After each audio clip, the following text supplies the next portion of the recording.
It's so important that we comply with this because it can really scupper landlords, not only in their time of need, but just financially anyway. Tenancy deposit registration has been around since 2007. You need to register a deposit within 30 days of receipt. So let's just have a look at the two types of schemes. We have custodial schemes, which means the money is sent directly to the scheme and they hold the money until the tenant vacates and they disperse it at the end once we've met an agreement. Then we have insurance schemes. That means that the money is kept by the landlord or the agent and we hold the money throughout the duration of the tenancy under an insured scheme through either TDS, DPS, and I'm also sure there's another one called My Deposit. Now, failure to comply or failure to breach any of the deposit laws can result in quite a hefty financial penalty. The penalty is actually 3 times the rent plus the deposit, so in theory 4 times the amount. And also, you can't issue Section 21 if the deposit has not been registered. So if a deposit has not been registered, you are not able to validly serve a Section 21 notice. Section 8 restrictions also apply due to counterclaims.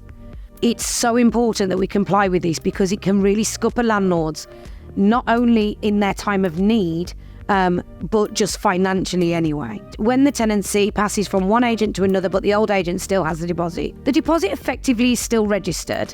You don't know if that deposit is going to continue to be registered. So you could be managing a property that doesn't no longer have the deposit registered. So what you want to do if you're taking over the management is you want to get that deposit transferred either to you or your deposit scheme. One thing that I will say to you here though is make sure that you register the deposit before it leaves the other agent so that this scenario doesn't happen where there is a break in registration. Okay, do not allow there to be a break in registration because the landlord could argue that you're responsible. So you want to communicate with the agent, you want to get that deposit transferred into your scheme so that you have the control of that deposit throughout the tenancy. Because some schemes require you to make amendments at renewal, amendments when it goes rolling. You might need to make amendments because the tenants change. If it's in somebody else's scheme, you've lost that power. So you must insist that that deposit comes across to you. So as soon as you get any money that represents a deposit, you must register it and provide all of the documentation that is necessary. And some landlords will accept deposits in stage payments. So let's say £100 a month. In that case, you have to register the £100, the £200, the £300, and every time that deposit gets changed, it gets increased, then you need to reserve all of the relevant documentations again. If I'm taking a property over from a letting agent, what I would do is I'd register the deposit immediately. So before I commence management, I will register the deposit immediately, even if I haven't got the money, even if I haven't got the transfer over, I would register the deposit immediately to ensure that there's no break in registration. If you're using the same scheme, transfer it from their DPS to your DPS direct, because then there's definitely no break in registration. It's gone from DPS to DPS, no break in registration, you'll be fine. TDS to TDS, no break in registration, you'll be fine. It's when the money is physically paid to you as the agent, for you to then register, that's where there's a risk of there being a break in registration.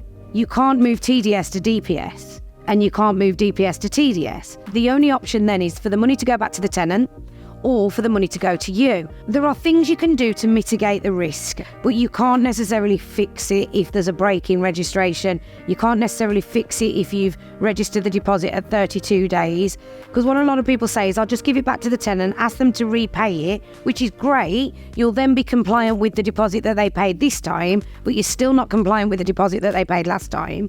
And don't forget, tenants can pursue you for failure to register a deposit for up to 6 years. Let's move away from agent to agent at the moment and let's look at a landlord that's not registered a deposit or an agent that's not registered the deposit in the right time scale. There's a couple of things you can do. You can either return the money to the tenant or you can register it late. Now, registering it late will allow you to serve a Section 21. Returning it to the tenant will allow you to serve a Section 21. But it will not remove the possibility of the tenant pursuing you for financial compensation in terms of 3 times the deposit. It will not remove that risk because the situation has happened and therefore the tenants have a claim. whilst it puts you in a better position moving forward, and you will be able to defend why it wasn't registered or what happened or what the scenario was, it doesn't remove the penalty risk of the tenant pursuing you for the financial loss.